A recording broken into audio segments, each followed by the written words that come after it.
So it is with the greatest respect, admiration, and excitement that I introduce to you Rebekah Gregory. This is my fight song. Take back my life song. Prove I'm alright song. My power's turned off. Starting right now, I'll be strong. I'll play my fight song. You guys are killing me already. Oh my goodness. That song has been like a huge part of my recovery. So to walk out to that and not knowing, and then Jennifer's wonderful introduction, I already have tears in my eyes, but I can't tell you what an honor it is to just be in front of a room of so many brilliant and intelligent and wonderful people.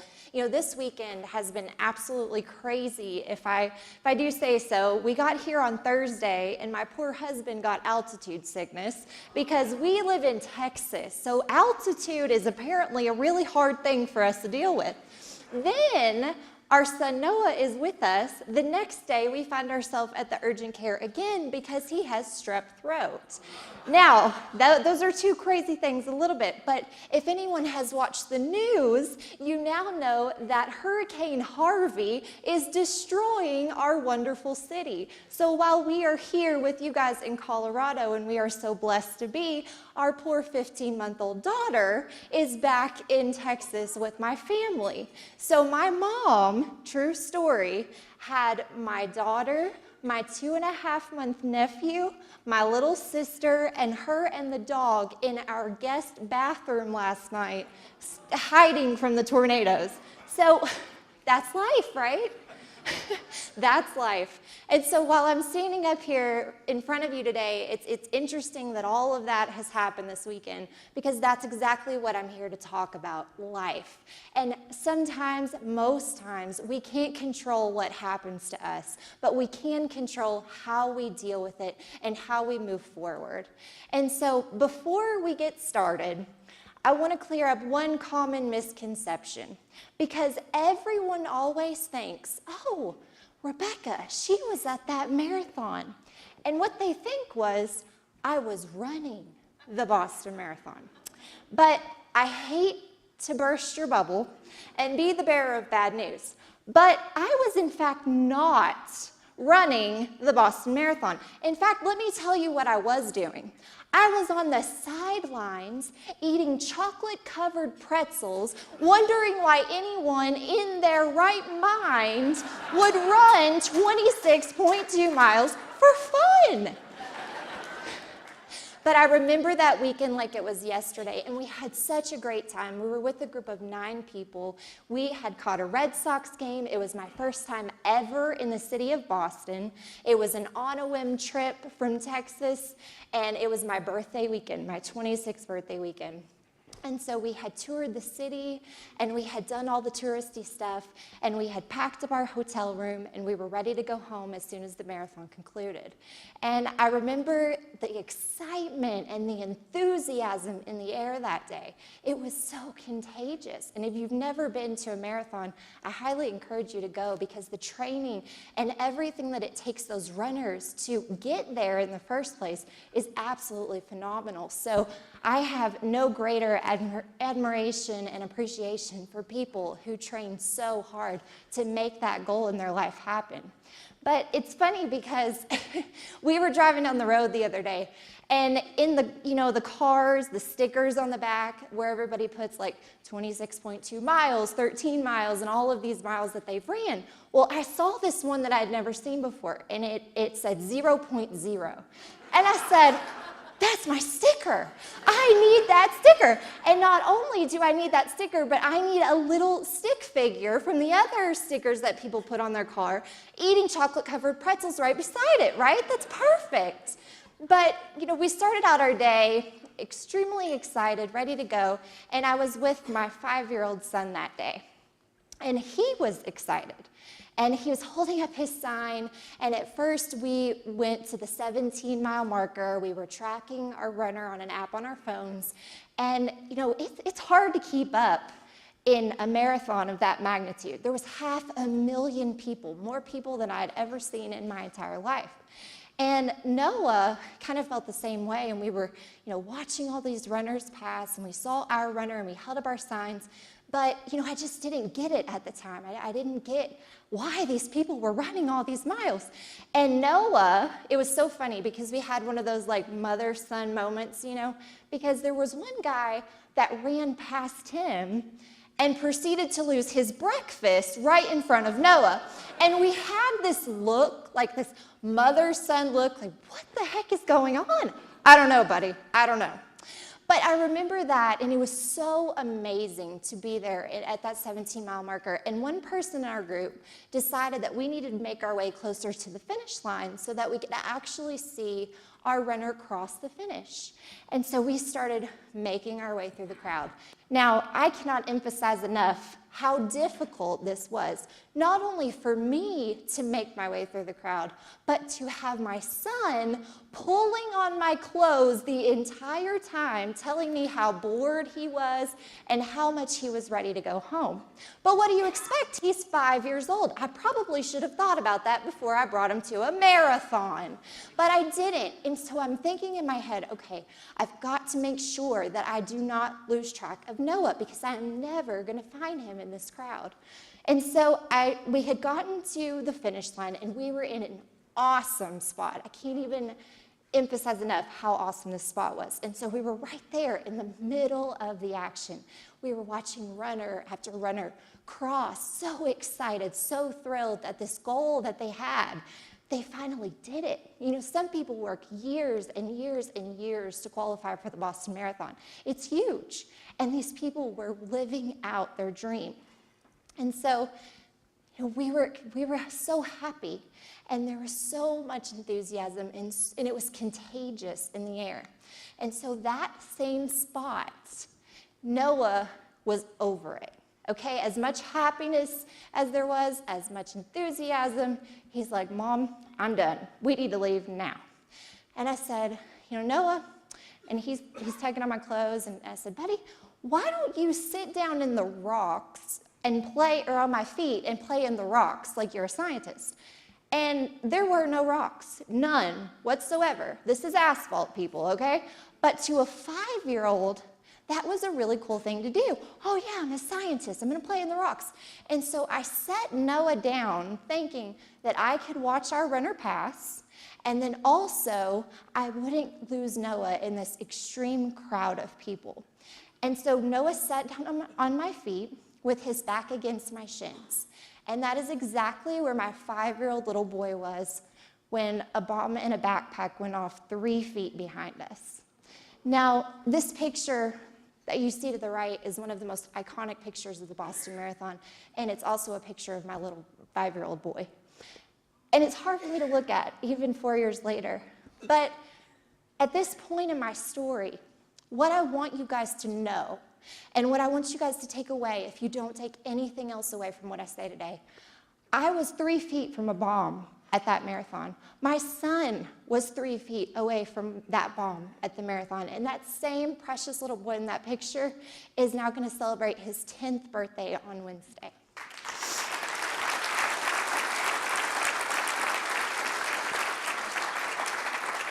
So no matter what, life is good, right? It's really, really good.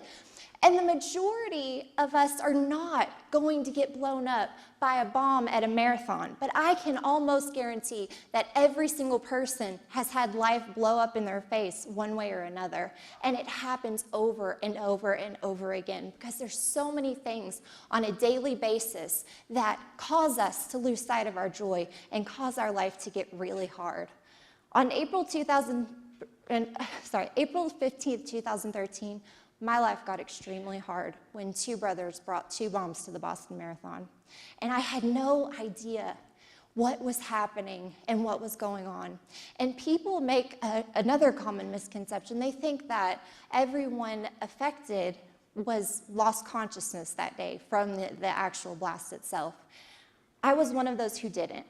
And I remember every single moment of that horrific day. I remember looking around, not being able to lift anything but my head. I remember looking around to see blood and nails and BBs and ball bearings all over the ground in front of me. Not only that, but people's body parts that were not even attached to them anymore. I remember looking down to try to see my own legs, and they were completely covered in blood, and my left leg was on fire. I remember seeing my bones laying next to me on the sidewalk. This was a war scene. We had all of a sudden become victims of a terrorist attack and had no idea. At that point in time, I didn't care about what was happening to me because I was pretty sure that was going to be the moment that I took my last breath. What I wanted to know was where my little boy was. I knew he had been sitting down on my feet, and I knew that I could no longer see my feet. Where was my son? And so I started frantically searching, turning my head, trying to figure out where Noah was. And all of a sudden, and this is not even supposed to be possible because later I found out that both of my eardrums were also blown out by the blast. I could barely hear or make out what other people were screaming next to me, but I could so vividly hear my son saying, "Mommy, Mommy, Mommy." And I was able to turn my head enough to see my son laying behind me. And in that moment, I was so grateful for the opportunity to see my son one last time and know that he was going to be okay no matter what had happened.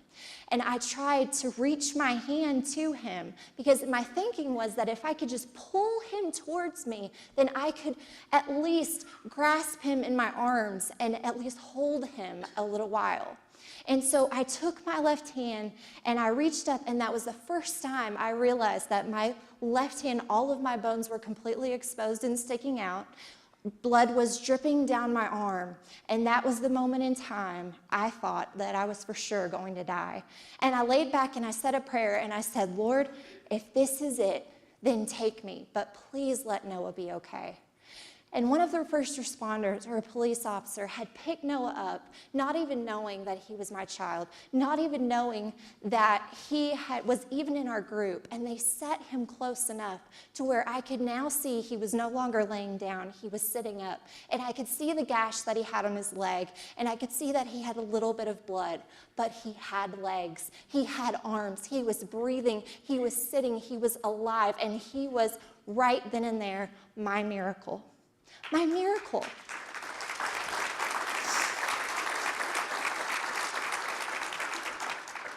I will never allow myself to feel sorry for any part of anything that I've been through in my entire life, because every time I see my son walk through the doors and hug me and have that big, beautiful smile on his face, or run around the backyard, he's a completely normal child, and that is all I could ever ask for.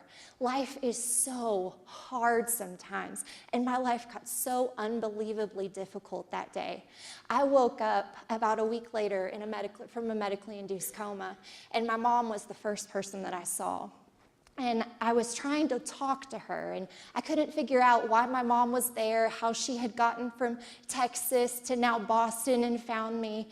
And I later found out that when my mom walked into the ICU room that I was in, she cried and begged the doctor to let her see her daughter because the woman in the bed was completely unrecognizable. My own mother could not recognize me because of the damage that I had sustained and the internal shock that my body went through as a result of that bomb. But I remember seeing her, the first person that I saw when I woke up, and I was trying to talk, and I had tubes down my throat, and I was trying to sign to her. I know a little bit of sign language, and that wasn't working, and so she gave me a piece of paper. And on the piece of paper, I wrote with my right hand, "God is not finished with me yet. There were angels all around us." Those are the first sentences that I said when I woke up from that medically induced coma, the first sentences that I said after being a victim of a terrorist attack, and the two sentences that I believe with all of my heart standing here today 4 years later. He's not finished with us.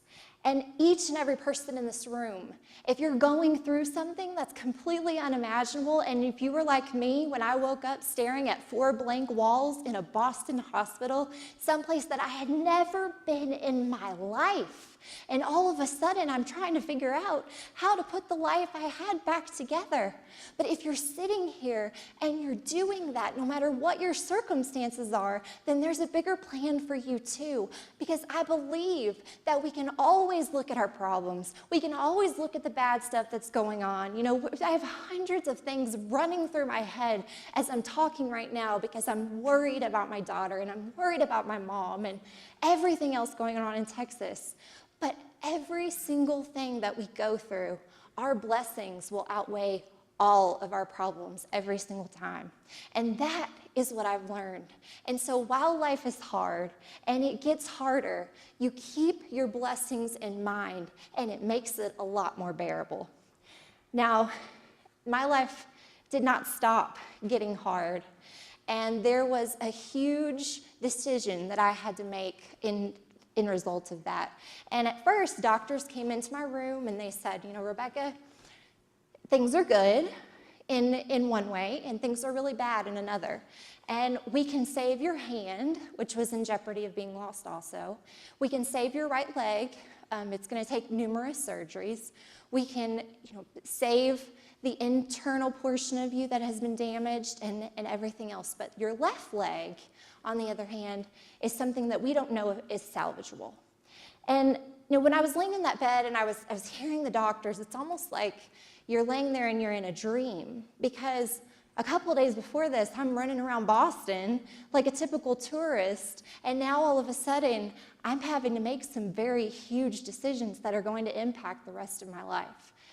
And so I made the decision early on, and I said, my leg is not my life. I'm just thankful to be here. I'm thankful that I have my son here. So no matter what happens, I'm going to keep that in my mind. I'm going to keep remembering that over and over.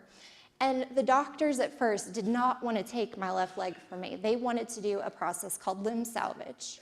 And for 18 months, over a course of 65 operations, more than that, but I stopped counting because really, 65. And these lovely metal contraptions, now let me just tell you what they do. These pins burrow through your bones, and you have to turn little screws on the sides because my foot was like this, and in order to be able to walk again, I at least needed to be at a right angle. So every single night, not only surgeries every other day, then every other week, then every other month, I have these beautiful metal contraptions that are supposed to help me, but I'm telling you, they are the worst pain you will ever experience. But I did it because I believed that my doctors knew more than I did. They had seen things like this before. They had experienced it, and I was going to go along with the current. Because sometimes when life is hard, we have no other choice but to just wait. And I did a lot of waiting in those 18 months. I did surgery after surgery. I was in a wheelchair or in the bed, and that was it. When I tried to stand finally, it was truly amazing, and I couldn't wait. I couldn't wait to get on my feet, and I'm like, I'm gonna do this, I'm gonna defeat the odds. And then as soon as I stood up, everything that we had been trying to work so hard to save shattered in front of me. I had already lost 80% of the bones in my foot and in my ankle. I looked like a shark's leftover lunch, if you want to be really honest. I had chunks of muscle and tissue completely taken out of my legs. I looked awful. It was not even a recognizable leg to be even trying to save. And at one point in time, I just sat down with my doctor and I said, I can't do it anymore. What are we fighting for? Because the way I see it and the way that I feel about it is that we've done everything.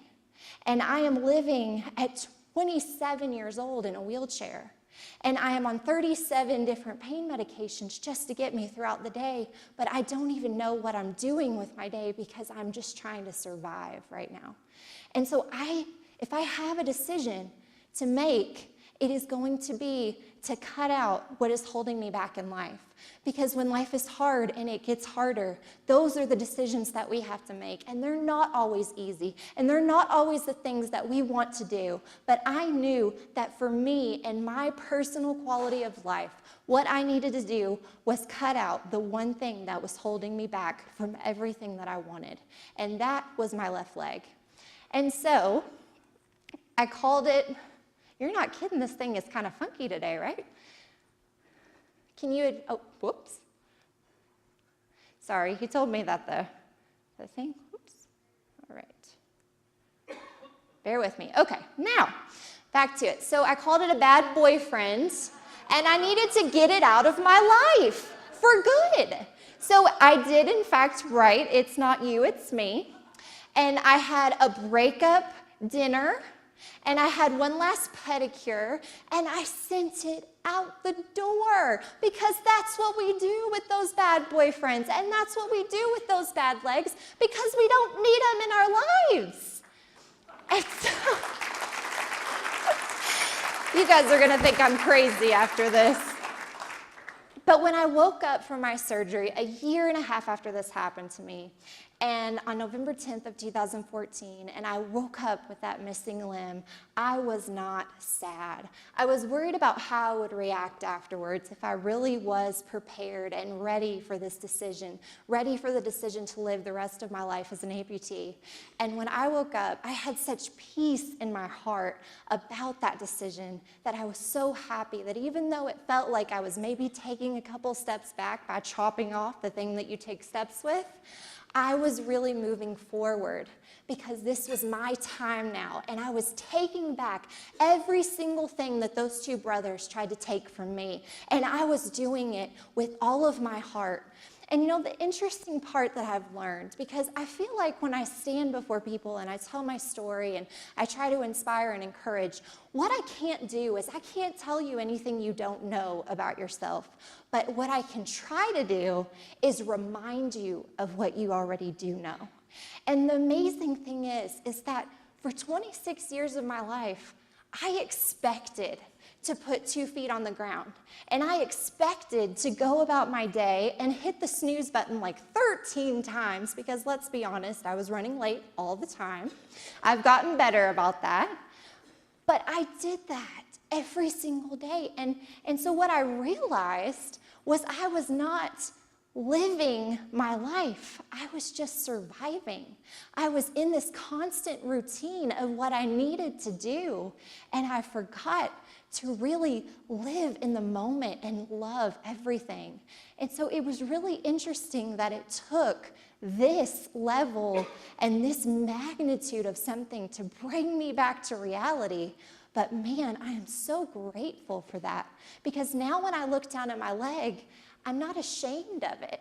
In fact, I'm very grateful that I have a daily reminder of how short my life really is, about how short time is to be able to do everything that I want to do, and how much I want to do, and how much I want to make a difference.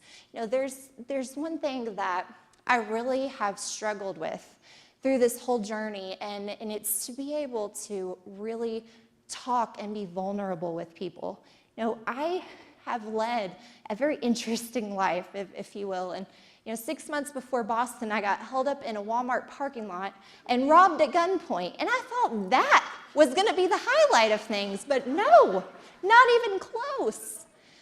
But that's life, and that's what we come back to.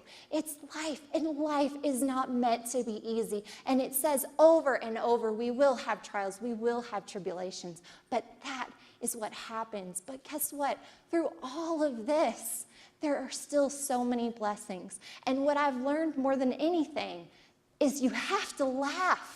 You have to laugh about it, because just like the quote, it's going to kill you if you don't. And so I've learned to do things like name my prosthetic leg Felicia. And when I first got her on January 7th of 2015, I wrapped her in a baby blanket because she's the new addition to my family. And people always ask me why I named her Felicia, and it's because I saw that quote on Pinterest when I was laying in the hospital, and it said, "I wish I had Felicia's life. She's always going somewhere." And I said, yes, that's perfect, because I have been in a wheelchair or in the bed for 18 months, and when I get up on this prosthetic, I am just going to go, and I'm never going to stop. And while it's a little more difficult than that, that has been the attitude that I've chosen to have. And I remember when my mom first came to the reality that I was going to make this decision and I was going to have the amputation, she said, "Rebekah, I'm really worried about you, because I feel like you're not going to feel like a lady anymore. I feel like you're going to be very secluded and not confident, and you're going to lose some of that spark that I love so much." And I took my mom's hand and I said, "Listen, this doesn't define me. My leg, my fake leg, do you think that defines me? No. That gives me the ability to be able to go out into the world and use the platform that I have been given to help as many other people as I possibly can in any way that I can." And my mom said, "Well, why don't you get a cosmetic leg?" There's some amazing things that they do with technology these days. And so I had the opportunity to actually get a leg that looked like a real leg.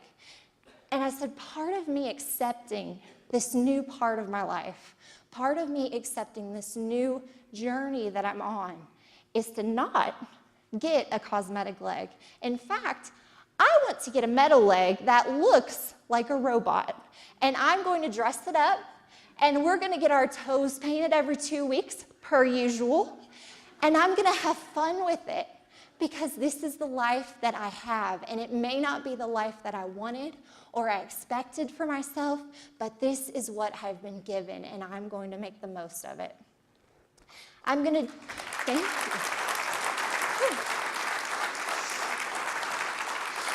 Oh, thank you. That came at the right time, because I needed an extra breath. This altitude is very hard for a Texan girl, I'm telling you. But I'm going to do things like dress up like Lieutenant Dan for Halloween. And the biggest question in our house is always going to be, "Babe, where is your leg? How many times a day are you going to lose this thing?" And my husband will always be there to rescue me. And sometimes, it is not a joke, it's very hard to find. Felicia is a sneaky little lady. And I'm going to allow my friends to use my leg as a prop in the Christmas story on Christmas. Because, hey, why not, right? It's always my favorite one. It's fabulous. They did a great job. It took them like an hour to get this all set up. And then I'm also going to get a talking parrot, because every peg leg needs a parrot, right? And so this Halloween, I absolutely cannot wait for our costumes, because I'm going to be Captain Hook, and I'm also going to have our talking parrot, Captain Jack Sparrow, on my shoulder. So stay tuned for that one. Life is so hard, and if we don't laugh about it, it's going to kill us. So no matter what the situation, I am going to laugh. I am going to have fun with it. I am going to use humor, and I'm going to let my son and probably my daughter call me their robot mom for as long as they want to. Because if I am embracing it, then that means they are going to embrace and accept it too. And so for our family, we are going to laugh, because it's a whole lot more fun than worrying and stressing about something that I cannot control, I cannot fix. Every single day, I am no longer able to put 2 feet on the ground. But when I reach for my leg, I am reminded of all the reasons why I still reach for a prosthetic, and I don't give up. And even though it is so difficult, it's so beyond difficult to get out of bed, I continue to do so, because like I said, my blessings will always outweigh my problems. Which brings me to the next decision that I made along with laughing. I chose to live. And when I talked about earlier just surviving my life, I felt like that because I had gotten so caught up in our day-to-day, and I was working my life away at a corporate housing firm. I was in sales and marketing, and I stayed there for all hours, and I was a single mom at the time, and I felt like that was what I needed to do. And I forgot the reason that I even came to work in the first place. I forgot what my passions were outside of my job because there was no longer time for Rebekah. There was just time for what the world wanted me to do. And now I no longer do that. When I wake up in the morning, the first thing I do is I thank God for each new day. And so when I am able to get out of bed and breathe that first breath of fresh air, I am so happy because I am here to experience it. And I know what it's like to almost lose my life for good. And so when you have that and when you hold on to it, it changes your entire perspective. And so now not only do I not choose to just survive, I choose to live. I choose to live the good, and I choose to live the bad, because even amongst the worst pain is beauty. But my life, one of the things that I did after this, and I was not a runner. Let's keep that in mind. Chocolate-covered pretzels, sidelines, you get the idea. But when I had my amputation done, the first thing that I told my physical therapist, I said, I think I'm going to run the Boston Marathon in like 4 months. Rebekah, you don't even have a leg right now. This was before I even got Felicia.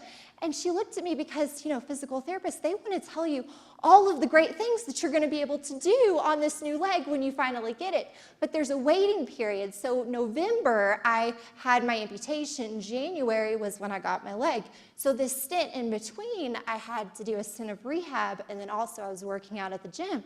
But my poor therapist took my hand and she said, honey, let's try to walk before we run, okay? There will be plenty of time for you to run the marathon, but I'm not thinking 4 months is doable. Oh, but they didn't know what they were in for, did they? And so when I got Felicia, we decided that we were going to run the Boston Marathon. And not only was I learning how to walk on my fake leg, I was learning how to run. And 2 weeks after I got my prosthetic, I was running the hall at my prosthetic office, and they could not believe it. Because it's a mental thing, right? If you mentally feel like you can do it, then your body and your mind is going to take over, and you're going to do things that you never thought you could do. I never thought I could run. And each day I was going to the gym, and then I was going to the mall after the gym, and I was watching people walk, and I was mimicking their steps because I wanted to make sure that when I had jeans on or a long dress, that no one would be able to tell that I had a fake leg. And I did it. And you know how I did it? Because one day I was at the grocery store and I parked handicap. And I typically try not to, because to me, I'm not handicapped in any way or capacity. But this guy was not happy with me. And I was in the store minding my own business in an aisle, and he comes up, 5 shades of red, taps me on the shoulder. What gives you the right to park in a handicapped spot? And I look at him, and I just smiled so big. And I lifted up my pant leg, and the guy was mortified. And he said, "You're that bombing girl. Oh my gosh." And I said, "Well, my name is Rebekah, but I want to tell you that you just made my day, because I have tried so hard for months now to be able to walk like a normal person walks, and you just told me that I can." And I hugged him and I said, "Thank you." And that poor man was scared out of his mind. And I guarantee that he will never, ever talk to anyone about parking handicap again, no matter what their physical condition might be. But I'm pleased to tell you that on April 20th of 2015, I fulfilled my dream, or after amputation, obviously, of being able to complete the last portion of the Boston Marathon. And thank you. 2 weeks prior to that race, I had gotten up to 16 miles on my own on a prosthetic, and I was so unbelievably proud of myself. This is something that I had worked so hard for. This is something that was so important to me to do. And I came in from running, and I sat down on my couch, and I'm just elated. And I take off my prosthetic, and I realize that my leg has busted open. And so I have now got a pool of blood in my leg, and I'm like, oh, this is probably not going to be good when I tell my orthopedic surgeon about this. And I go to the doctor, and he's shaking his head at me because, let's be honest here, I'm a bit stubborn when it comes to certain things, and he knows that. But he said, Rebekah, I know that this is something that you've worked really hard for. So how about you tell me how much you want to run? Because obviously I could not run the entire race like I wanted to. And as disappointing as it was, I thought about it. And I said, you know what I want to do, I want to run the last 3.2 miles of that race. And for me, 3.2 meant the number of months and the number of time that it took for me to not only learn how to run again, but to learn how to walk again. And so it was extremely important that I did that last portion of the race. And on April 20th, that's exactly what I did. And I ran across down the street where I had gotten blown up at, and I looked over with tears in my eyes, almost a panic attack coming over me, because I saw the ribbons tied up around the pole where the people had died. I thought about all the survivors and the victims that I've come to know and love with all of my heart, and the people that didn't deserve any of this. And I ran across the finish line, and I fell to my knees, and I was so thankful that I could just complete that last portion, because the miles didn't matter. It was getting to the finish line. It was taking my life back, and that's exactly what I did that day. It was so difficult, but it was so rewarding. And from then on, I knew that I could do anything that I set my mind to, and I truly believed it, because I had fought so hard for this. And to me, I had won. The same year, I did something that I don't wish upon anyone ever. I had to testify in the trial of the remaining bomber. And the FBI came to my hospital room like a week after my amputation, because life is never boring when you're a terrorist survivor, apparently. And they sit down and they're like, so, how's it going? Oh, I don't know, my leg's just been chopped off. How are you? How's things? What's new? And they told me, they said, Rebekah, we need you to testify in the trial of the remaining bomber, because your testimony is going to be so huge for us. You were one of the closest ones to the first bomb. There's actual video of not only my son, but of my legs completely blown apart that someone else in our group had taken that day. And so I was a very vital piece to their trial. And I did not want to do it. And I say that with so much enthusiasm, because I didn't. I hadn't followed what had happened with the brothers. I hadn't even followed what actually happened that day, because I knew enough, I saw enough, and I didn't want to know anything else. That doesn't help me in moving forward with my own life. That doesn't help me in getting up and trying and deciding to heal and not look at the past and look at everything that's happened and it's been taken away from me. But I decided to go to Boston, and I decided to testify in the trial, because if my testimony could help somebody else or put him behind bars where he deserved, because I believe every person has a consequence to their actions, then I was going to do it. And this is the part that it was funny, because I was listening to the media panel earlier, and they were talking about media bias and how media sometimes gets things wrong. And I have been a victim of that, okay, many times. But this particular time, Twitter, a lot of reporters on Twitter said I walked into that trial on a limp on my left leg, Oh, no, no, no, no. If that's not fake news, I don't know what is. Because I walked into that trial with my head held high and a dress to expose my leg. And I sat there and I looked the bomber in the eye, and he never once looked at me. But what I wanted him to know is not what he had taken from me, but everything that he had given me instead. And that I was still walking.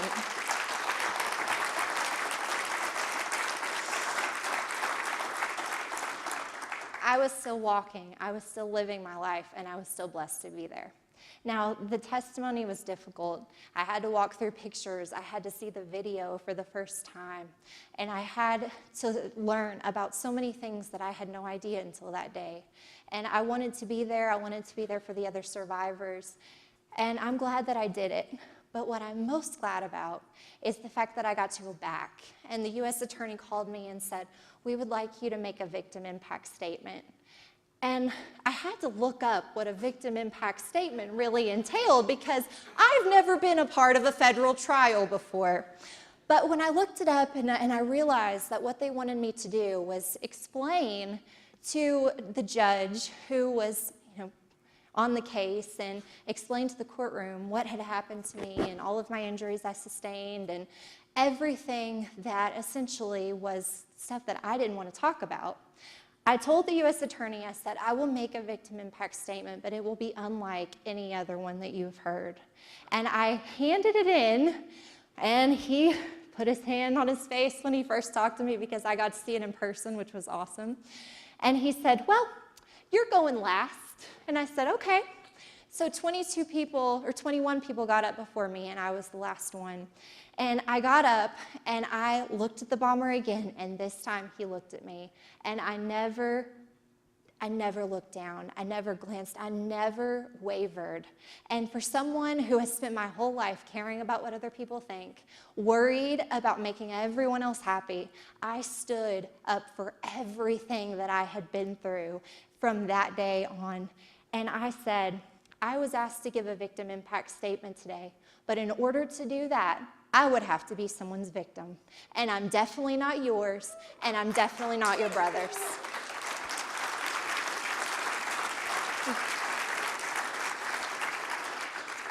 I went on to say that an act of hate that stretched a couple hundred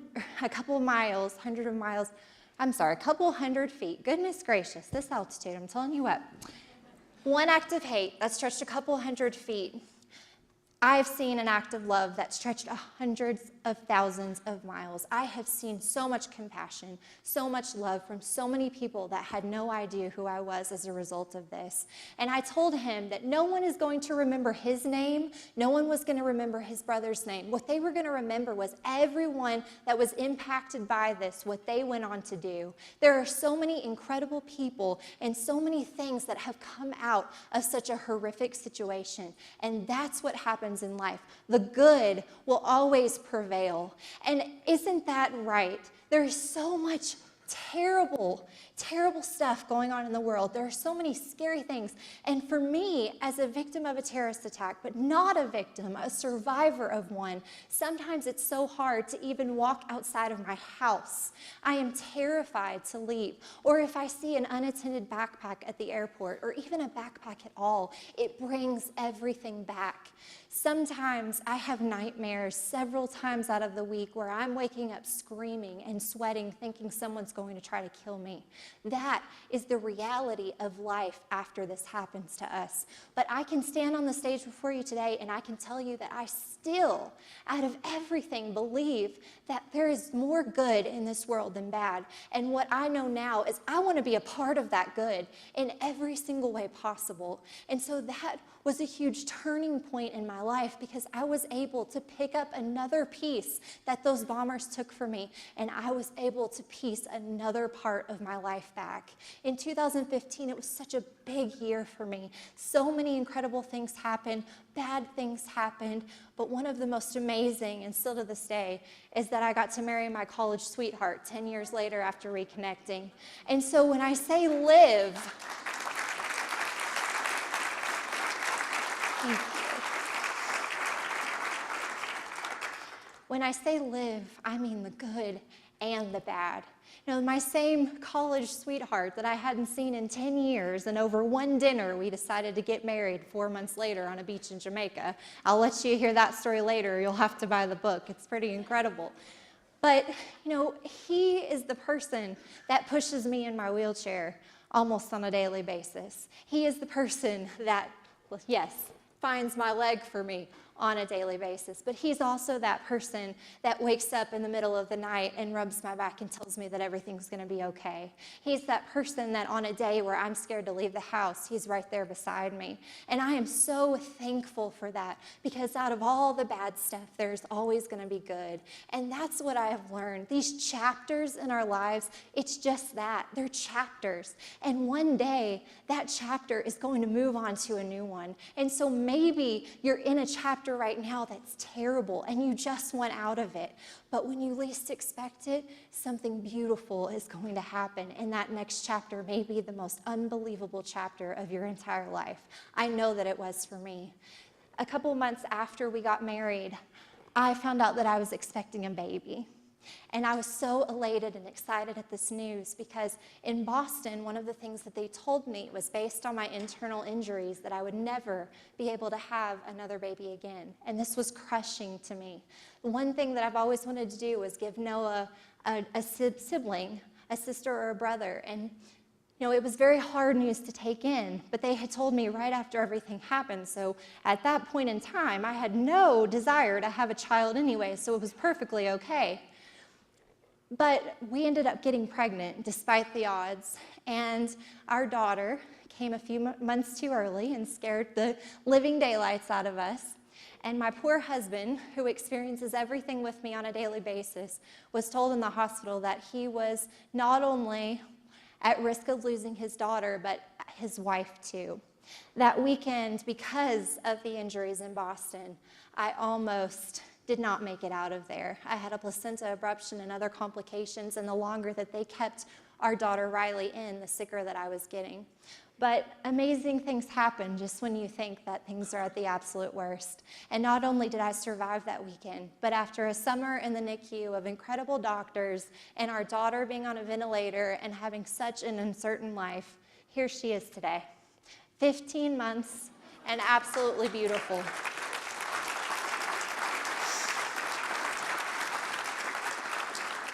Life happens, and it keeps happening. And I'm not naive to think that my life is going to be one big fairy tale from here just because I got blown up by a bomb at the Boston Marathon. Life doesn't stop. It doesn't get easier. But you know what gets easier with every trial that I go through, every obstacle that I face? It's easier to count out the blessings in each one. It's easier to count out those little moments that make every single thing worth it. Because why? I choose to laugh, and I choose to live the good and the bad, and I choose to spend my life doing things I never thought I would do. This picture, my husband and I just went to Mexico, and we ziplined upside down, and I was afraid my leg was probably going to fall off my body, but I did it anyway. And we went skiing, and even though it's hard, and even though I have to adapt to things, I am going to continue to live and rappel down mountains and swim in the ocean, even though it's the most difficult thing sometimes. And I am going to work out, even though I am missing a huge portion of my back muscles, because they took all of that muscle out to replace it in the foot that I no longer have. So I had a surgery to remove half of my back muscle to put it in a foot that's no longer there. Who would have thought? But I'm going to live my life, and I'm going to do it in a way that I'm not defined by my circumstances, that I'm going to get up every morning and still feel just as blessed as the day before, because life is hard, but it is beautiful too. It is so beautiful. And it was funny because I swam with the dolphins about a year ago, and the dolphin was so utterly confused by my leg that it took him 15 minutes to try to figure out how to swim with me. because he was going under, and what they were supposed to do was push my foot and be able to lift me up in the water and swim. And so he's circling, and my husband's over here with his dolphin, who, has a clue what they're doing. And we are cracking up because this dolphin is circling my legs, coming back up, looking at his trainer like, what have you gotten me into? And then going back down in the water to try to figure out what he's doing. And so finally he got the hang of it. But sometimes those kind of things can be so frustrating and stressful if I don't look at them in the right perspective, because I'm no longer considered normal, right? I'm considered disabled. I'm considered an amputee who has limits, but I still choose to live my life without them. Even though things are hard, even though things get harder, I am choosing to live no matter what. With choosing to laugh and choosing to live, I'm also choosing to love. Love my heart out every single day. And I feel like when I am standing before a room and I'm sharing my story and I'm sharing some of the toughest struggles and obstacles of my life, if I can touch one person in a room full of people, then I'm shining my light. And if I can shine my light to one, then that person can potentially shine their light to another and another and another. And I will have no idea what magnitude or what my one light has truly done. But I want to know at the end of every single day when I lay my head down at night that I have tried. I want to know that. And I am so beyond blessed and so beyond humbled to be able to do everything that I do. And I'm so blessed that I have the opportunities in life to share with others, because I feel like we all are going through things, but it's a matter of what we're willing to share, how vulnerable, how transparent we choose to be. One of the hardest struggles for me during all of this has been conspiracy theorist. I didn't know what that was either. I guess I was just naive to this world. But there are people out there who hate me with a passion. They think that I am a paid actress that makes billions of dollars fooling the American public. And they think that I have chopped my own leg off for attention, or sometimes that I have done a reverse photo and done Photoshop, and I am just a big liar. There are videos on YouTube. There's one guy in particular that said he called me up and I declined a debate with him because I am an actress, have no clue who this guy is, nor do I want to if he's on that crazy train. But I choose to love anyway. Because of what I said before, I believe that there's good, and the good outweighs the bad every single day. I believe that there are so many people that are willing and wanting to make a difference in this world, and I believe that those people are in this room right now. There are so many intelligent, brilliant minds in one place that I am humbled to be a part of this. But I know that each of us has a calling, and I feel like this is mine right now, and I don't know how long I will physically or emotionally be able to tell my story in the capacity like this, because it is hard and it is draining, and I am absolutely exhausted after each one of these because it is very difficult to still talk about. But I'm going to continue because I am not naive to think that life is ever going to be easy. And if I can still touch other people, then I am doing exactly what I need to do. My life is not a fairy tale, but I love it. This is my family. This is every person that I do this for. And I am so blessed beyond measure to wake up every day and get to love those three. It doesn't matter what happened. It doesn't matter what's happened to get me to this point. I am just so glad I'm here. This is an amazing chapter in our lives, and it's been a difficult summer. I'm going through other health issues that are completely unrelated to the bombing, so we have a lot of uncertainty with that right now. But just like always, we're gonna put our big girl pants on and put our leg on, because we can't go anywhere without that. And I'm going to survive and live my life one day at a time because I'm just thankful to be able to do that. So I want to thank you guys so much. I'm excited to meet even more of you after this. I'll be doing my book signing, and I think that we're going to do a question and answer session too. So God bless you all. Thank you so much. Whew.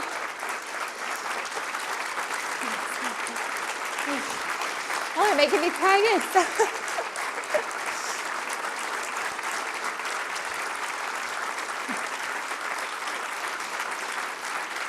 Thank you.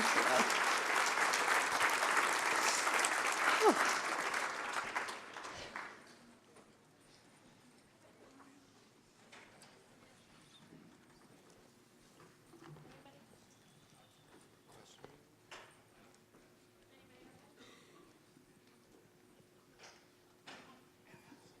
Anybody have a question?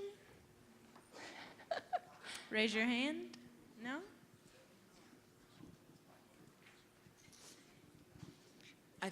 I think we're all kind of stunned Hopefully in a good way. in a very profound way. Thank you.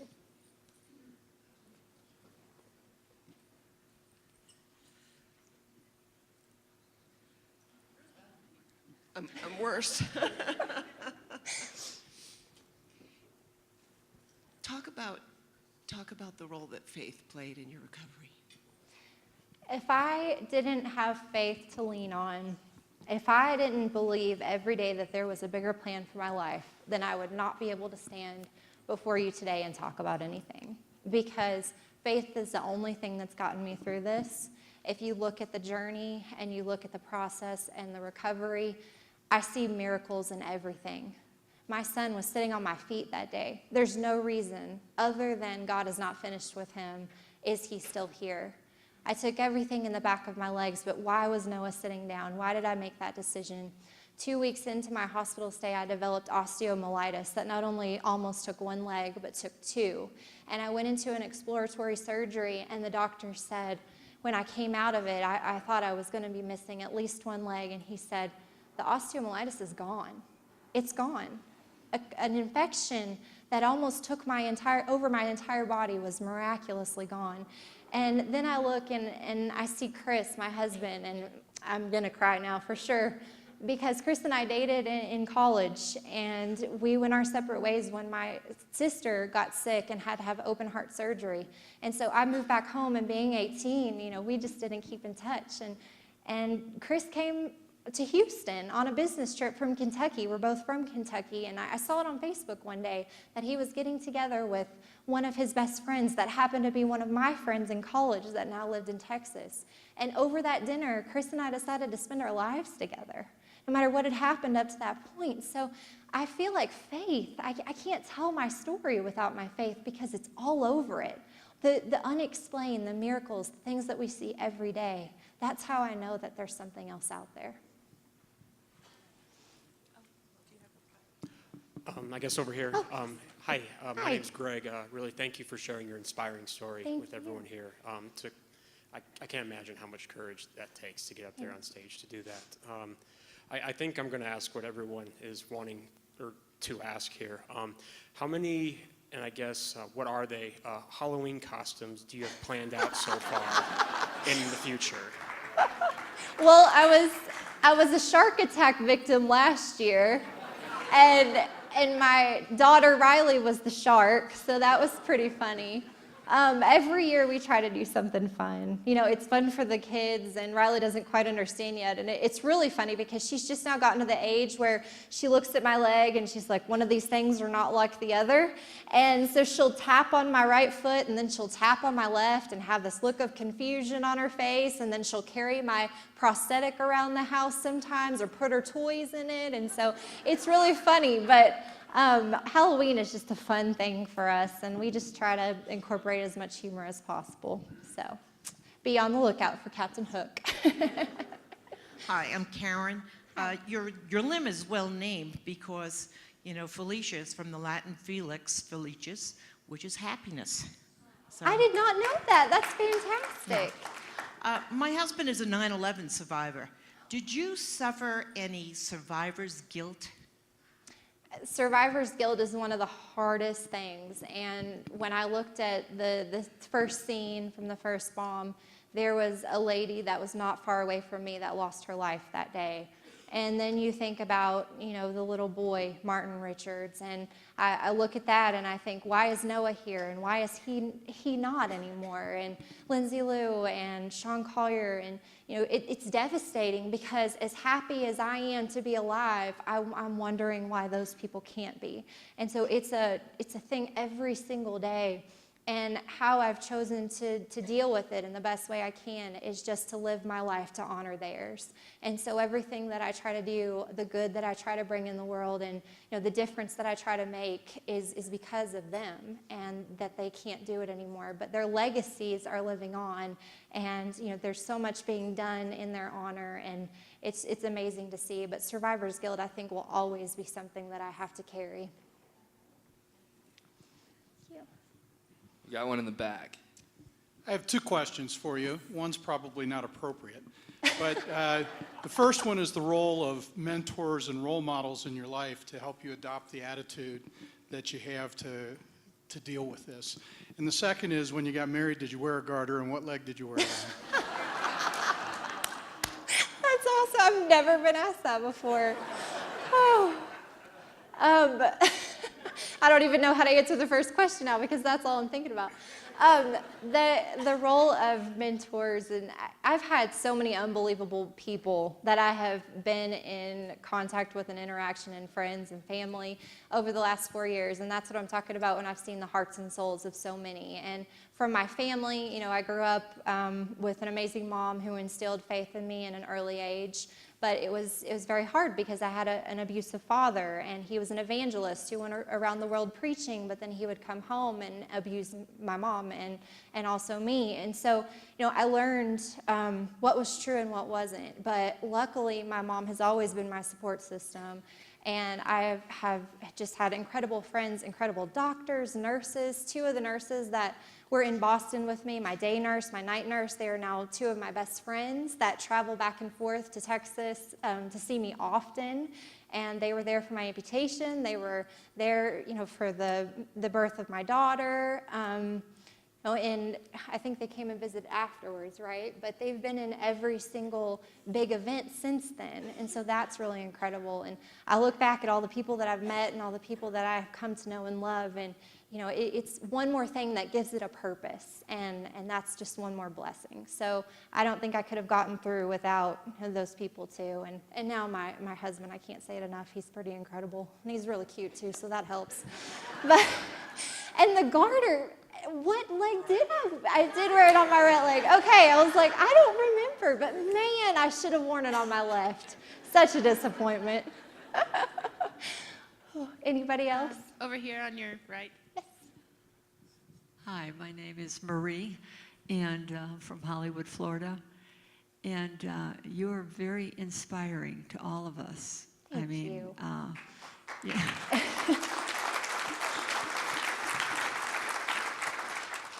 I mean, I've got a backache right now and a sciatic thing going down my leg, and you're talking up there, and I'm thinking, this is nothing compared to what this beautiful girl has gone through. But my question is, when you had to go to court and you looked that man in the eye, did you see one speck of remorse at all? I wish that I did, and I didn't. And after court, you know, they said that he gave an apology, and it wasn't much of an apology. I wouldn't call it one, and then he praised Allah. And I think that he still thinks that he's going to go to heaven and get rewarded for everything that he's done. But another question that people ask me is, have I forgiven him? And I think forgiveness is a process. And I feel like when you look at someone who has done so much to so many people, and not only that, but we, you know, heard in court that they set backpacks down next to children, and knowing that my son was so close, and knowing that he could have possibly looked at him that day, I don't know. It becomes very hard. But there's a lot of people in our life that are hard to forgive, and I think about, you know, politics and everything we have going on in the world too, you know, the right and the left, and at the end of the day, we're all doing the same thing. We're trying to live the best life we can. And so we have to stand united, and the people that are bringing the good in the world, we still have to do that. And so even if you don't see remorse in people and you know that they really don't care, you still have to go about your life in the way that they do, because that's you moving forward and you not holding that resentment in your heart that's going to do nothing but hold you back. Thank you. Thank you so much.